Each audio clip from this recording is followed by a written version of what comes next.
Yo, those are some nice kicks. Oh, thanks, man. You collect sneakers? Oh, yeah. You think I could get a sneak peek in your closet? Man, fuck no. The Sockjig Sneaker Podcast has to look up what gaslighting means every single time.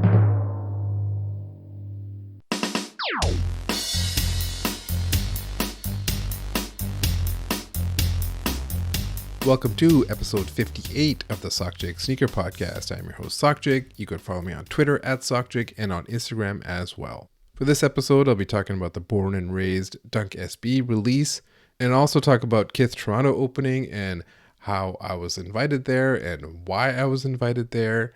I'll talk about the opening night party and the people I met, including Joe LaPuma. Maybe I gotta clickbait this or something. You wouldn't believe what Joe LaPuma said to me. Anyways, you'll find out soon enough.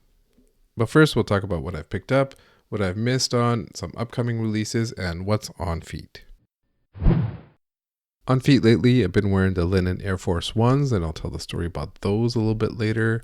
I've been wearing the Habibi SB Dunks, and I've also been wearing some Salomon XT6 Gore-Tex. In terms of pickups, I picked up the Coldwell White Air Max Plus from the Coldwell site. Maybe I should have waited and got it on discount a little bit later. But I'm a big fan of those shoes, and I tried to get the blue ones afterwards, but I slept in because they were dropping at 5 a.m. my time, and kind of regretting it now. I also picked up the Kith New Balance 1700 Rococo Red, and I'll tell the story about those a little bit later as well too. I picked up the Born and Raised Dunk SB, and I will talk about those a little bit later as well too. I have a Born and Raised release segment, and this last week I picked up the Concepts C-Note New Balance, and I got those from the VIP drop, and I like the shoe, but I think I might have some buyer's remorse about it, that maybe I shouldn't have spent $255 on it. But then you want to go back and double down. No, the shoe is nice and I will wear it and I will begrudgingly like it. So, it's shipped. I don't have it in hand. I assume I will like it when I get it in hand. When companies do these re-retros, I don't think they should re-retro old collabs. I think they should make it a 2.0 and put a twist on it or something. There wasn't that much of a twist. Some of the outsole was a bit different, and there was Concepts branding or something added, and some of the shades of the panels were a bit different. But if you're going to bring back a retro and it is basically the same as the 1.0, I think it's time to make them ultra limited. This whole big stock era, I think, is winding down, and we're going to go into this ultra limited era for a little bit, which is a segment I will do on a future podcast. But I really think they should have made whatever the bare minimum is, 1,000, 2,000 pairs of these. Maybe they did, and that's what sat. I don't know, but the fact that they were even sitting in size 12 a couple hours later is just wild and just shows you a sign of the times. And if you like the shoe and you want the shoe, that's great. They're easier to get than ever. This is your time to shine. So my warning is get it while it lasts, because I don't think it's going to last too much longer. The companies are going to adjust. The brands are going to start lowering stock. But this is just a quick preview. I'll dig a little bit deeper onto this in a future episode. In terms of other misses, I really wanted the Terror Squad Air Force Ones as well too. I could not easily get them in size 12. And so those I just kind of moved on if I didn't get them. I was going to chase them. I was going to pay $200 or whatever they are on resale on Goat for them either. The J Balvin 3, I missed out on those as well too. I tried for that drop. I was in Toronto at the time and just on my phone on the street, and I missed out on those. That one I really like, but again, I don't want to go back and spend whatever it is, $400 or $500 for them. In terms of what else is coming out for the rest of the year, number one on the list is reverse Grinches that are coming out. Jerry Lorenzo is supposed to debut all his sneakers, but all the stuff that we've seen so far, nothing's really super standing out for me at this point, but we'll wait for the marketing and the full story for that. Joe Freshgoods has hinted at a New Balance release as well too in a recent interview, so I'm assuming that'll be good as well too. Another shoe that's coming out soon is this Nike dotSwoosh TINAJ sneaker, which stands for This Is Not a JPEG. I'm not an NFT guy, but I think that name sucks. I thought it was Minaj, like TINAJ at first. I thought it was like Beyonce's mom got a collab. So I don't know what's going on over there. I know Artifact and dotSwoosh seem like two separate entities, both doing Air Force Ones in different ways. And so, I was thinking about this and I tweeted out, I wonder if Nike regrets buying Artifact for $1 billion. And, I was just thinking they must, because of how the NFT whole market has cratered. And really the point was they probably could have bought it for, 70, 80, 90% cheaper if they bought it a few months later or even now. Would you rather spend 100 million or 1 billion? And, that day I got a whole bunch of angry monkey pick avatars in my replies. No, they made their money back from sales and royalties and all that kind of stuff. And, I was like Homer's brain when he's already checked out of the conversation, but I got to sit there and read this. So my brain was like, I'm getting out of here. Step, step, step, step, step. Other people were like, they didn't actually pay a billion. Where did you get that news from? If you just search Artifact Nike, it was rumored that they paid over 1 billion. I don't know what they paid. I don't even care to look it up. I didn't do the search. I just remember seeing those at the time. There was one guy who said, it was actually good that they bought it then. It was good to buy at the peak. They caught the bull run. I don't know. That's just how monkey brains think, I guess. It's good to spend a billion when you could have spent 100 million later, I guess. But as I've said before, I was only mildly interested in this to see if this was going to be the wave, if this was going to be the way sneaker access works in the future. So that's why I bought that Outforce One $20 NFT or whatever they had. And that's the reason why we're seeing this. It's because if you pay, you play. If Nike spends $1 billion on something, you're going to see it play out. It's just like high draft picks in the NFL. If you bought, MySpace for $4 million, you can shut that down because it's $4 million and no one's going to give a shit. But if you bought it for $1 billion, you're going to have MySpace banners all over the place. So is this artifact stuff just like, the modern version of MySpace, something that's useless? I don't know. Probably. Whatever it is, the monkey avatar people really do give a shit about it. So they are hyped on TINAJ sneakers, but I'm not. I don't care. It's not enough for me to care at this point. The ones that are coming out, these Dunk Genesis robotic stuff, the whole aesthetic I think is too shitty and too immature. I think it's like a child's version of what the future sneaker looks like. They could be doing something cool with a fragment or other things and taking it in a total different direction of what the future could be like. But instead they're taking it in, what Elmo would draw for a futuristic sneaker. So because they spent $1 billion on it or whatever it is, that's why they have teams and employees. And, I'm all for people having jobs and people being on the sneakers app live talking about this. Nike hasn't shut it down like other companies have, like Disney and stuff like that. So, but whatever they have, this TINAJ, these teams, the sneakers live and stuff, it's not enough to win me over.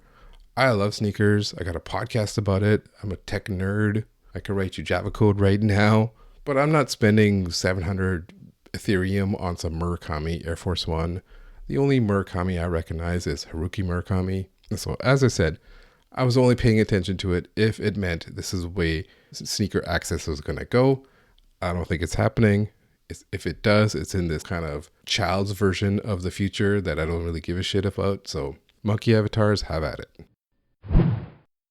The Born and Raised release also happened. And as we know, R.I.P. Responto, when he died, all stock went to Born and Raised for the US. There was no sneakers drop. There's no skate shop drop. And, as we saw on Twitter, as we do these days, there's all kinds of fake numbers. There's 5K of these, there's 20K of these, there's 40K, whatever it is. I assume it's in the 10 to 20 range, so probably in the middle at 15K. When you see these screenshots of monitors that show you what the stock numbers are for each size, and as some people pointed out already on Twitter, that if there's a size 12.5 listed, that it's wrong because Nike SB does not make size 12.5. So that's a quick way of seeing that this is just a fake screenshot, but not everyone knows that. And then, just to go on a small tangent, there's a famous story about Van Halen of how they had in their tour riders that there has to be a bowl of M&Ms and there can't be any green M&Ms in that bowl.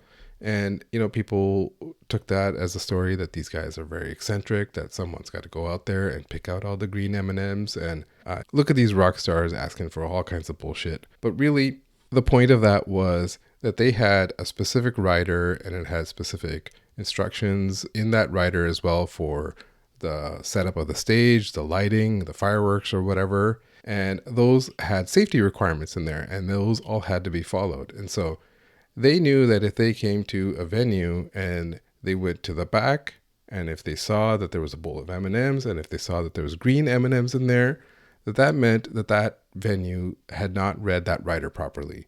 So it was really a safety thing that they wanted to make sure that they don't, die out there from some light falling on you. So that was just an easy way for them to see if the venue had read that whole document. So same thing here. If you see a size 12.5, it's fake. So how Born and Raised handled this release, they had an in-store raffle, which had a long lineup. And I know they didn't do that properly as well, too. I guess they cut it off early. But what it seemed like they did do was they just gave early access to friends and family, to raffle winners, and to loyal customers, that they went through their database and they found the people who had bought all kinds of product from them over the year, and they gave them access to a special friends and family site. So that's how I got access to this site. Thank you to a friend who messaged me out of the blue that morning and said, hey, keep a close eye on your email. And that was it. That was the whole message. And so then I got an email saying, hey, check into this friends and family website. So thank you so much for him for helping me out. I was able to go in on the site in the morning and buy my size 12 in the Born and Raised dunk. So when I bought, my order number was like in the 5,000s or so. So at that point, I know that on these new sites, they started at number 1,000. So probably 4,000 had already sold by then. I know they had clothing in there, so there might be other orders, but it gives you a ballpark idea of how many were probably gone before the release. So if I'm saying, like I said, if they had 15, 20K before the release, a big chunk, I'm assuming, were gone in those first 2 hours or so. And that VIP FNF site that they made was made so it was whitelisted. So only certain accounts or email addresses could check out. If anyone else got a password and they weren't on the whitelist, they weren't able to check out. I checked out about an hour after the site went up, and around 4,000 were gone at then, but it was up for an hour later. So I'm assuming another 4,000 were gone after that. So the Friends and Family site wrapped up at 11 a.m. Pacific time, and then an hour later was when the regular release was supposed to happen. So whatever was left over, I'm assuming, was transferred over to the other domain. And that new domain change had leaked earlier in the day, and they didn't tweak it or move it to another one or have a decoy set up or anything. At that point, I think they were just letting it fly, because to them, they had already satisfied a good chunk of their customers already, and this was just the leftovers. Like, we've done enough, this is what you got, and hopefully we covered our best customers with the early access. So on the actual official site, I was trying for my friend in a size 10.5. I just got a whole bunch of Shopify errors. There's no question or anything, no, what color is in orange, just to draw a box around a cat.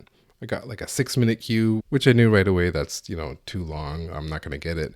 I probably could have switched to a size, 5.5 or so, but but at that point it was sold out and I just left. So Born and Raised had put an Instagram post out after the release, after everything sold out. It said something like, we wish we had 100,000 pairs, and even though we had the best bot protection money can buy. And, there's going to be pushback to this, people who are upset that they couldn't get a pair. I think for us as consumers, as customers, it's 100% fair to criticize Shopify and how they handle these kind of drops. There were site errors, the stuff was leaked early, there was not enough done, tweaked to stop bots or anything this time. I'm sure if you could do like a post-release interview with Shopify and ask them questions, they would probably just stonewall you like an NFL coach does. Like, hey, we gave it a go this time, we gave our best effort. Our defense couldn't cut it this time. Their offense was running wild. We got to make some adjustments, and, we'll regroup and get them next time. And if Born and Raised was at that same kind of press conference, post-release press conference, they'd be like, hey, we let Shopify take care of that. They're the coach. They're the experts at this. It's the best in-market solution for anti-bot right now. You're not going to use Big Cartel or the rinky-dink thing that Stone Island had for their release recently. Born and Raised is probably like, hey, we paid for Shopify Plus. It handled this VIP Friends and Family release. A good chunk of our sneakers are gone. The money's in the bank. In terms of how it went, kudos on a job done. But the day after the release is when we saw every bulk reseller flexing clips of the dunk that they had. I saw probably 5 or 6 from different people. The one that got the most blowback was from Private Selection, which said RIP Sponto, and it had a whole bunch of backdoor sneakers behind him. Ian from Private Selection eventually deleted it after people were, upset about it, upset about the RIP Sponto caption, especially with the backdoor sneaker. And I made a joke about it saying, these resellers are saying RIP Sponto while they're making a pyramid of boxes behind them. Obviously, I think it's disrespectful to say RIP Sponto with a bulk flex behind you. But, at this point, I've kind of seen it all. We saw it with Kobe's and Off-Whites, that when someone dies, nothing really is off limit. You don't need to tell me the game is the game, but, you also don't need to be crass about it. I saw a few people talk about, we need to bring gatekeeping back. And I was thinking about this, like, how can we bring gatekeeping back? Is there a way to bring it back? I'm probably not the right person for this because I can't handle the stress. I don't want to start fights and then having to argue about them all day. I can make jokes about it, but that's about as far as I'll go. But if we brought gatekeeping back, I just assume it would eventually start a race war with sneakers. Someone's going to say, sneakers would get back to its glory if we got rid of these white resellers, and then there'd be blowback on that, and there'd be a Twitter space. So I get why people reminisce about gatekeeping and how it should be brought back. But in 2023, 2024, I think this is where any kind of gatekeeping would eventually go. But back to these posts with all these sneakers that are, allegedly backdoored. What else could it be? It's obviously that the backdoor was wide open. And if they had, like I said, 15K, 20K sneakers, and say half went out the site, the front door, and the other half went out the back door, can we really say anything about this? Does Born and Raised have a pass? And honestly, they kind of do. They could have done anything with this drop. No one's going to come out and say that any of this publicly, but they could have positioned it as anything they want behind the scenes. We're making good money from this. The money goes to his family, to his young kids. They could be thinking anything like that, but they're not going to publicly say that. I also saw a lot of whataboutisms. Well, what about, the people who didn't even know about Born and Raised before this? Even though, the whole point of a collab is to get your name out there and to gain new customers and support your best customers. The other main whataboutism is, what about Born and Raised? They're the ones who are backdooring, blame them. And I was saying this on Twitter that one is done quietly and one is done loudly. A merchant backdooring is usually done quietly. It's the people who actually get the sneakers and have to flex it and market it are the ones that have to be loud, because that's the whole point. It's marketing for them. But it was interesting that it seemed like there was an embargo on all these resellers, that they did not post all these photos the day of the release or the day before the release. They all came the day after the release. Either we got the very early on pairs, which I guess were either stolen or backdoored early on from skate shops that got it, whatever it was. But up to the release and the video that Born and Raised released and everything, Born and Raised had kind of full control of that process. And then only the day after did you see posts from resellers with all these pairs. So they do have a code. They listen to the code. They can listen to embargoes. So if you have a code, maybe you got to update the code to say, do not put RIP in the flex that you're going to do. But as for people who missed out, like I said, there's no easy answer. You could make it an EQL raffle. Your chances go way down. Chances go way down if you're an experienced person who buys sneakers online. If you're just a random Joe Blow who's 5 minutes late to release, then your chances go up. And as Born and Raised said, they can make more pairs if they had 100,000 of them. But if you make 100,000, the shoe is not special. Scarcity is what makes it special. RIP Sponto, but this sneaker was never designed to be a memorial shoe, even though it says in loving memory of, but that's just their catchphrase. But we all know the sneaker game is, you want it so you get the sneaker and others don't. But it's a reasonable ask to say, hey, please do not be obvious with the backdooring. Don't, slap us in the face. Don't give us a mediocre release and then slap us in the face with these bulk guys afterwards. In update to this, over the weekend, we saw that there was a screenshot of Born and Raised saying that there were some canceled orders going out. And in the email of the screenshot, it allegedly says, unfortunately, we had to cancel some orders from the 12 a.m. drop, which is incorrect. It was 12 p.m. in order to fulfill some friends and family orders. So I saw this and I tweeted at the time that, maybe transparency is not a good idea, that you shouldn't be saying things like this to customers. But looking at this now, I think it's probably a fake email. I didn't see anyone else saying about this. The guy who posted it, Rafi Collects, is some YouTuber guy. And in the name in the screenshot of the email is Abdul. It's not Rafi. So I assume someone just sent it to him and he posted it. He also did not post any follow-up tweet about that canceled email. So that's why I'm just leaning that it's probably fake. So I saw a lot of blowback on it. And like I said, I was, I guess, part of the blowback. But I don't think Born and Raised sent this email. Maybe I'm wrong about that. Maybe we'll see more cancels going forward after this podcast is out. But just like another thing, as I was saying in this segment, that if there was a post-release press conference and you could talk to Born and Raised, I don't think you'd see them be very transparent. You're not going to see a Born and Raised spokesman in a Dodgers hat and tattoos all over his face saying, yeah, we backdoored a whole bunch of pairs. The rest we gave to our friends and best customers. You know, the little smidgen that was left we put online. So fuck it. That's what you got. That's what you're getting. So long. Another thing that I'll add that I forgot to mention in the earlier parts is I heard people compare this to the trophy room release, and this was not like the trophy room release at all. Trophy room release, 100% of it was basically backdoored. In the public raffle for it, there was one confirmed winner who was like a friend of Marcus. So one winner is much different than, say, 8,000, 10,000 people getting early access on the F&F site.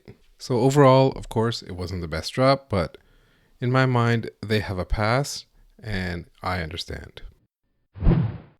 So I traveled from Vancouver to Toronto for the Kith Toronto opening party, and the store opened the next day as well too. I'll talk about my experience there, why I was there, the people that I met, and some overall thoughts. Main reason I was there was to support my friend Jonathan Crandall, aka Cran, who was hired as the Kith Toronto director. I went to support a friend on his big day. I know once I started tweeting about it, people thought maybe I was there for clout, or I was there to get plugged, or other things like that. You know, I did not travel all the way for product or to get plugged. I can get product or I can get plugged. I went to support a friend. And honestly, when I first heard about that there might be a party and that I might possibly be invited, I've thought, nah, Toronto, that's like a 5-hour flight from Vancouver. That's a long ways to go. And as I was thinking about it, I was like, you know, when is something like this ever going to come up again?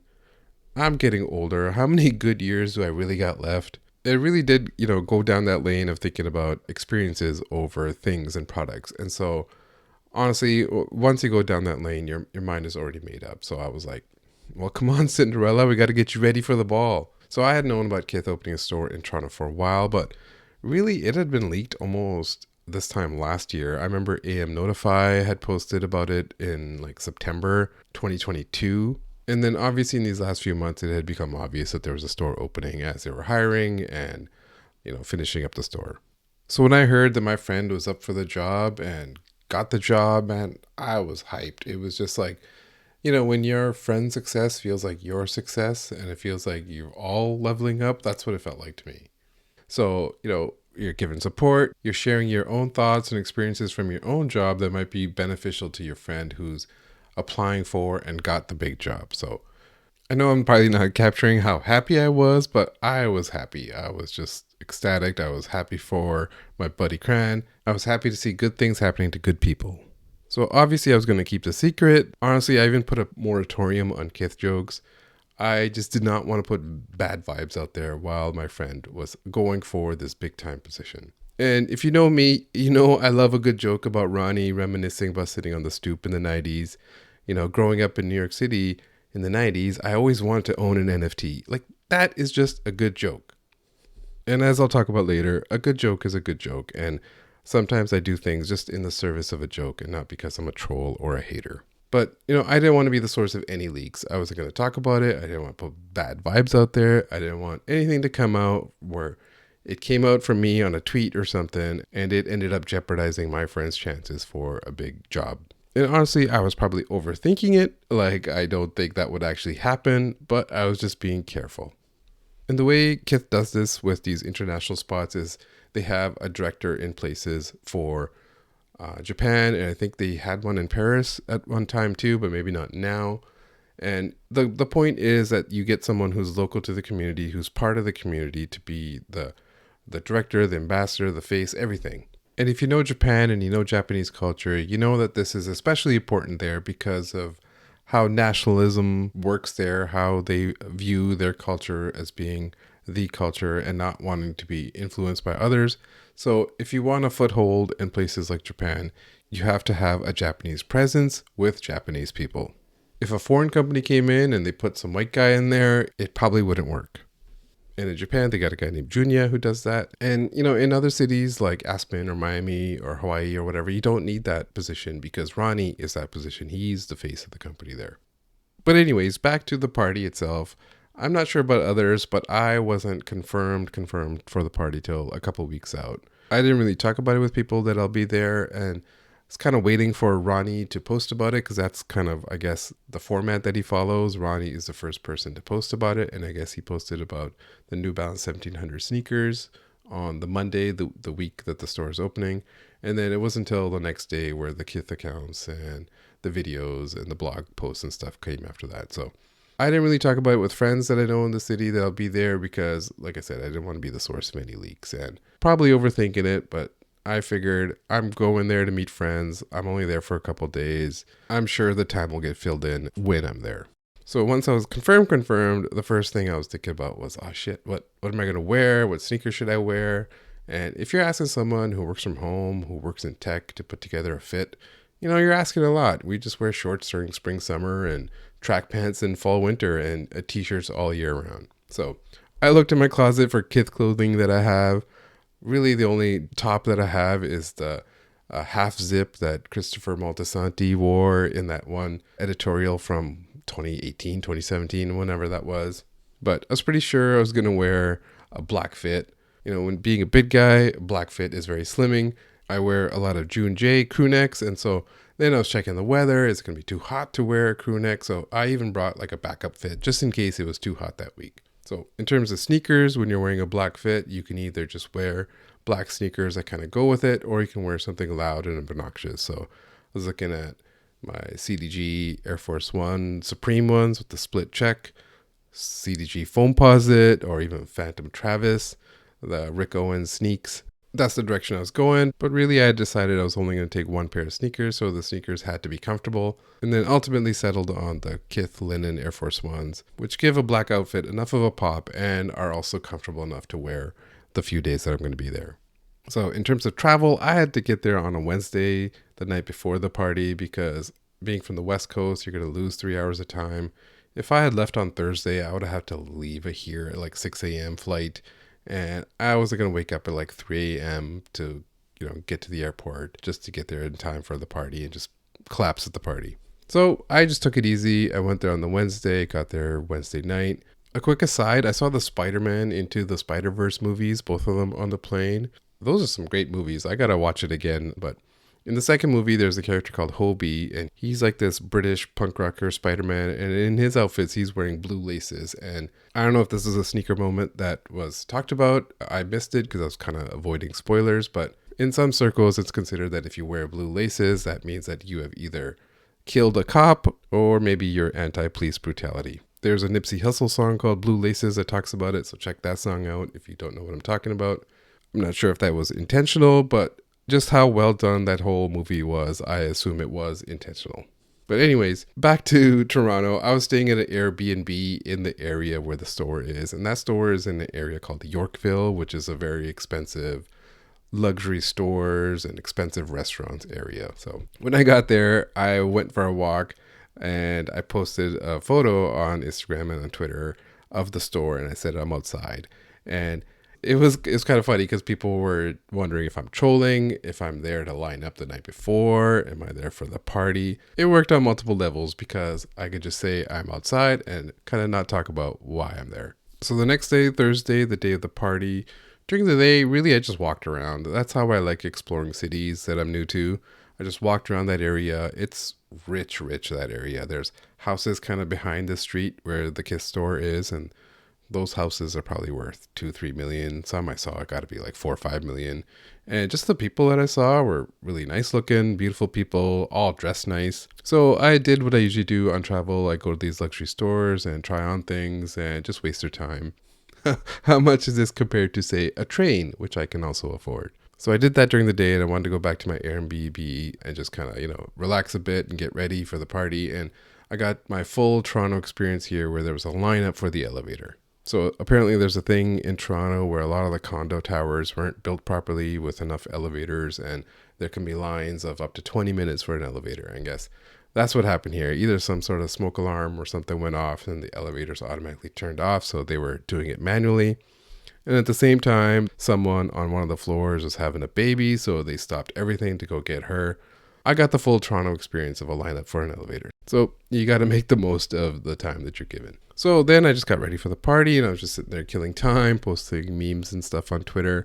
Cran and I have a mutual friend who was also invited to the party, so I met up with him and we were hanging out for a bit, and then we walked over to get in line for the opening at 6 p.m. Our name was on the guest list, and we got into the store pretty quickly, and the store is very nice. It's not overly opulent, kind of one of the criticisms I had of the Paris one.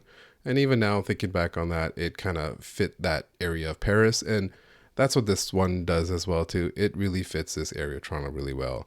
There's the marble counter. I think I posted a photo of the emboss of the Kith logo, even in the wallpaper. So there's a lot of attention to detail. So the clothing and stuff is all on the first floor, and then there's a really nice staircase that kind of winds upstairs, and that's where they have sneakers and stuff. People were speculating that they're going to have a lot of heat that they've saved up for the year, but really it was more some of the recent releases. Like I saw the Palomino Air Jordan 1 and those Cow Footscape Nikes as well too that were going to release soon.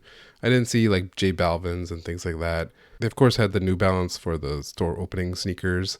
And all of the recent ASICs that they've released, like the Gelcana 14s that are the Scarab and Antler ones as well too.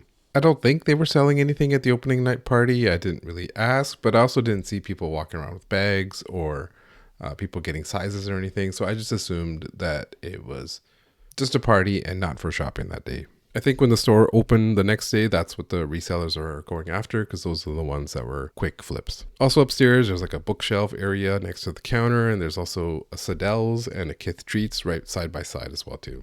One of the first people I met was Sean Go, YouTube star Sean Go.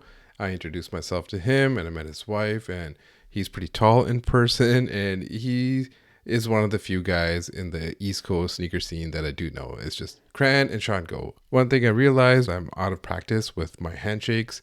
You got to do the dap, shake, pull in, whatever. I was doing things out of order. So if you got a handshake from me and I fucked it up, it's on me. I'm a guy who works from home who's out of practice. I just walked around meeting other people. My buddy Caius was there too. People in the Toronto scene probably know him as well too. And it was just filling up quickly as people were coming in. And once it got really busy in there, I realized quickly that I was a bit in my head too much about the whole, hey, he's Sockjig, he made fun of us at one point. I just kind of let that go, left it out of my head, and just focus on meeting the people that I did know there, people that I've talked to online, and not worry about anything else. So I made my way upstairs, and that's where I met people like Andy Oliver, who's a huge part of why there's a Toronto store, and he told a story about when he first met Ronnie online, like 10, 12 years ago when Ronnie had only a couple hundred followers. And we talked about opening the store, opening the online Canadian version that has no duties and only $10 shipping. So things that Canadian people have long wanted instead of having to pay extra duty on stuff coming in from New York. It was very cool meeting him. We got a lot in common. We're both developers. We're both into sneakers. We're both parents. Really cool guy.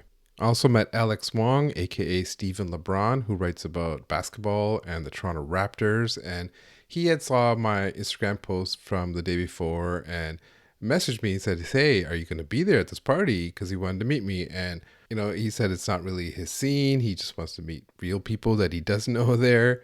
And I told him, yeah, I'll be there. I'll see you there. And I told him what I'll be wearing and who to look out for. And I said to him, if I knew you were going to be there, I would have brought my copy of his first book, Cover Story, and had him sign it for me. So when I saw him walking around, I tapped him on the shoulder and I said, hey, excuse me, will you sign my book for me?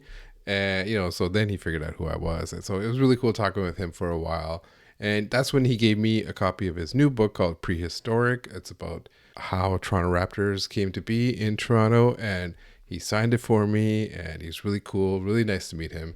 So, that's when, like I said, I kind of eased up and I was like, oh, I'm just going to have fun here. Just meet people that I normally wouldn't meet, online friends that I would not normally meet. Also talked at the party with a guy who works at Shopify. He's a big fan of the podcast, he told me. And first thing I did was ask him, why did he kill the Sockjig? the Sockjig method, that is. And much like I basically already know, it was because bots are basically automating that, so it had to be done. So we just talked about drops and stuff, and he gave some more insight on how they think as a platform, not only when it comes to sneaker drops, but, platform overall when it comes to big retailers and non-hype based stuff, just people selling carpets or watches or whatever. And when I had former CTO Jean-Michel Lemieux on the podcast, JM Wind, he basically said the same thing that we're talking about, some of the platform kind of decisions that they made. And, that's kind of why they did not go raffle way. And that's why something like EQL was able to come up. So anyways, good conversation there. He was someone who knew that I was Sockjig and I had messaged with before. So, I didn't just walk up to people and say, hey, I'm Sockjig, with one exception, which I'll get to. Most of the time, people either already knew, or if it came up, then I would say it, or I'd be introduced from mutual friends as such. So, I was like that meme where I posted where you're at the party, they don't know I'm Sockjig.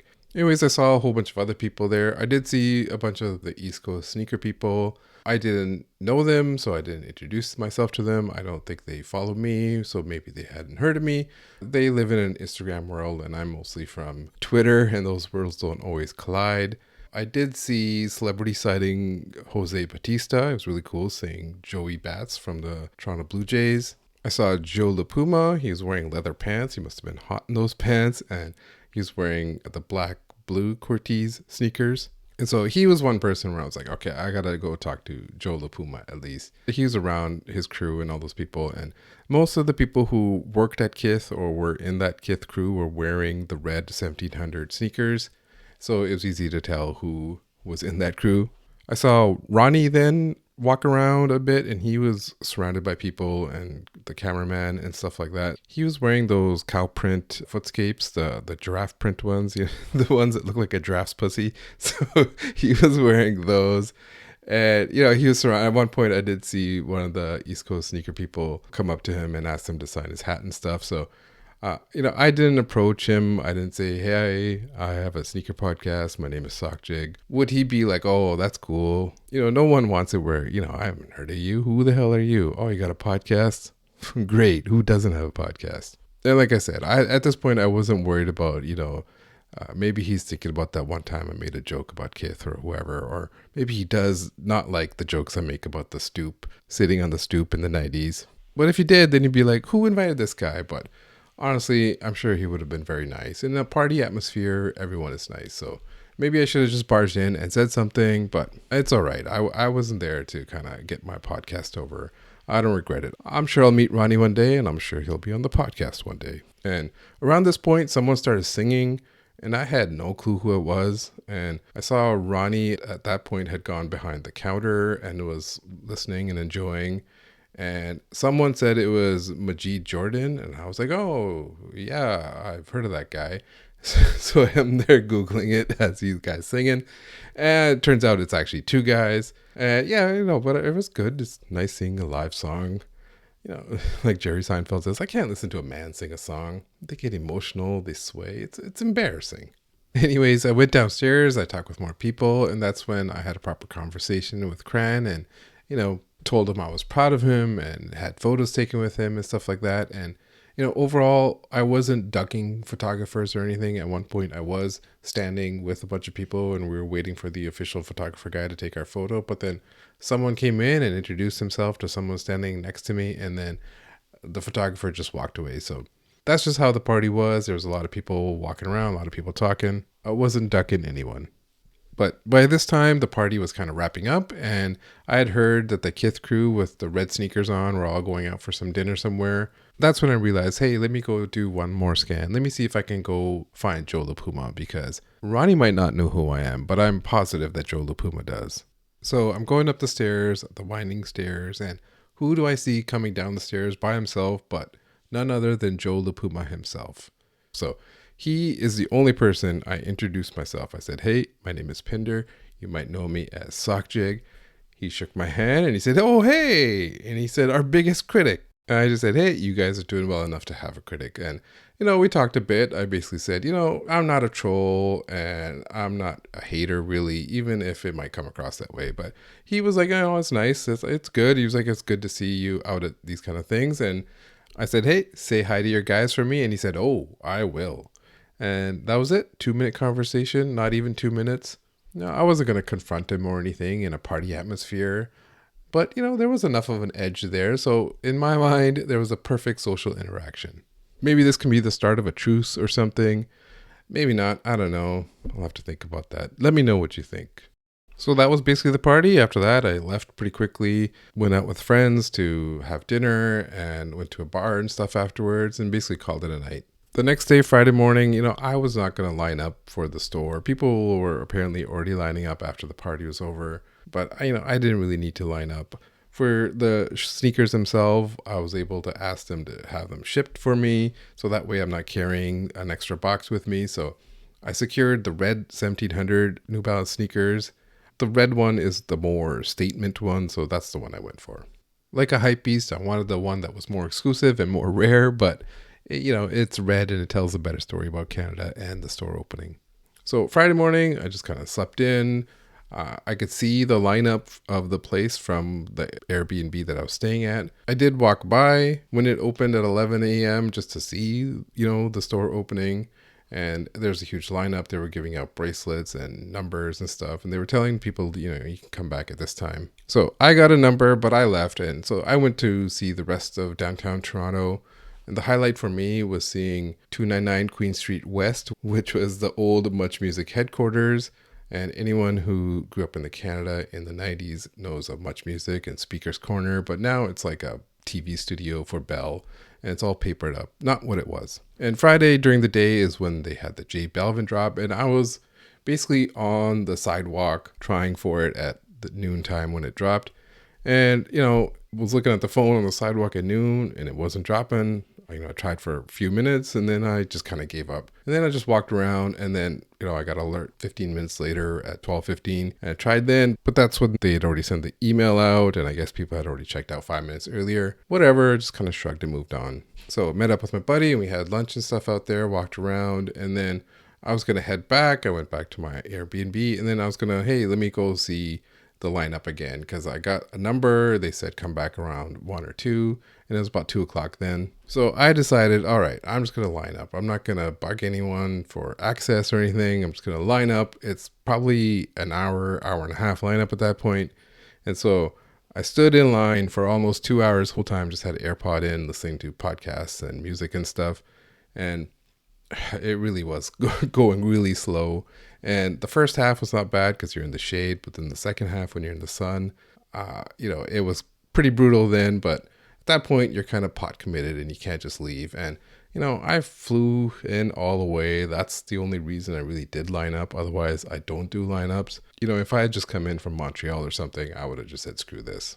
So there was long lineups outside. There was long lineups inside for checkout. And, the place is set up for a luxury experience with their 2 or 3 iPads or whatever they had. If they really wanted to churn out people as fast as possible, they would have set up a folding table with a whole bunch of iPads, but that feels cheap. That doesn't feel luxury. So lineup is what happens. And from what I've heard, Toronto loves lineups. So that's where I got the t-shirts. The Kith box logo one had sold out earlier in the morning. So I got a t-shirt for some family. I went upstairs to Kith Treats. I tried Kith Treats. I got an apple crisp. The menu, there's like 1,000 options on the menu. And then I saw one where it said, oh, this one's all pre-done for you. So I just went with that one.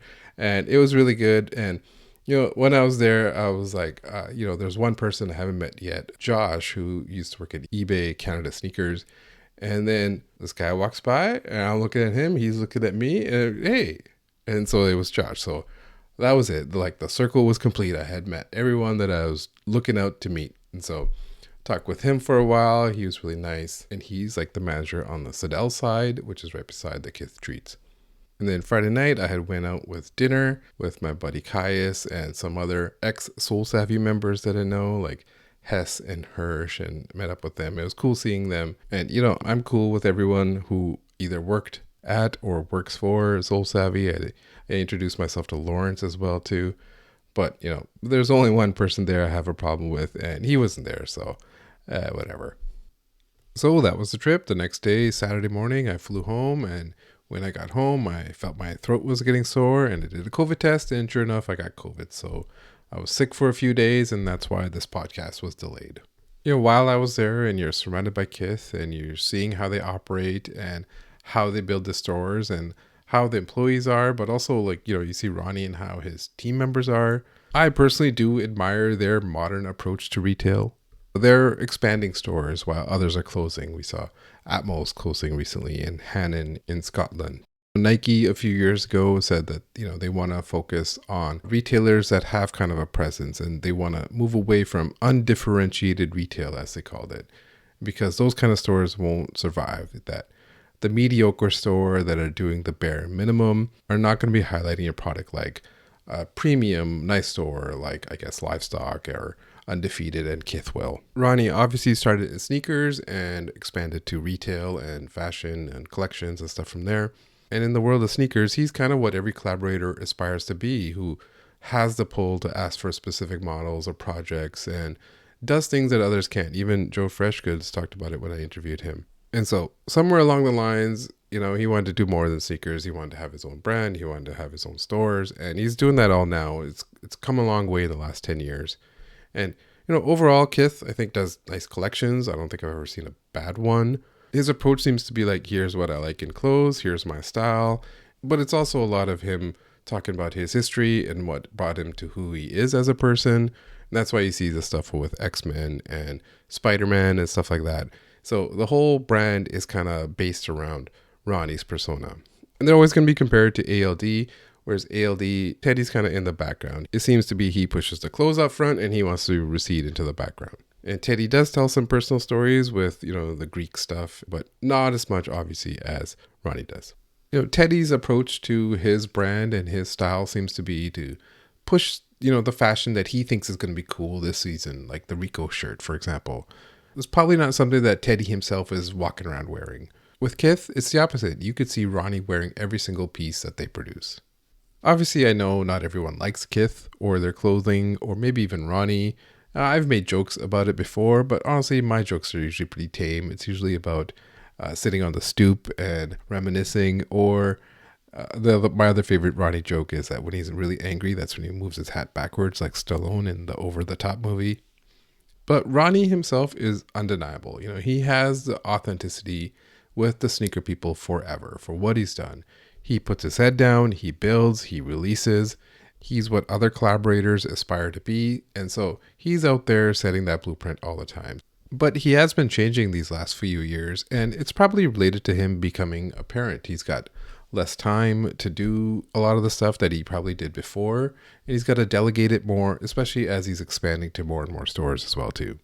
He has been doing fewer of these nostalgia-based drops. And, some of that stuff you probably can drop. Like if he's going to do these Spider-Man and X-Men collections, you probably don't need more of these, all over X-Men print jackets and stuff as he gets older. And that's why you've seen him doing more of the Adidas Clarks kind of stuff. So that's the direction I assume Kith is going to, but he's always going to have this hook with people about the nostalgia stuff. So I don't think it'll ever really drop. I just assume it'll either get less cartoony, but I could be wrong. Maybe it gets even more cartoony because that's all there is superhero movies these days. But back to me, I really had a fun time going there to Toronto. I was joking that I'm just here for vibes and invoices. And really, like I said, the goal was to kind of meet your online friends, go and support those friends. And when they level up, you level up. Go and experience a thing that's never going to repeat and happen again. And, just have fun and don't be in your head about it. So that was the overall lesson about the whole trip and the main takeaway that I have from this. The other takeaway is that you should go fuck yourself.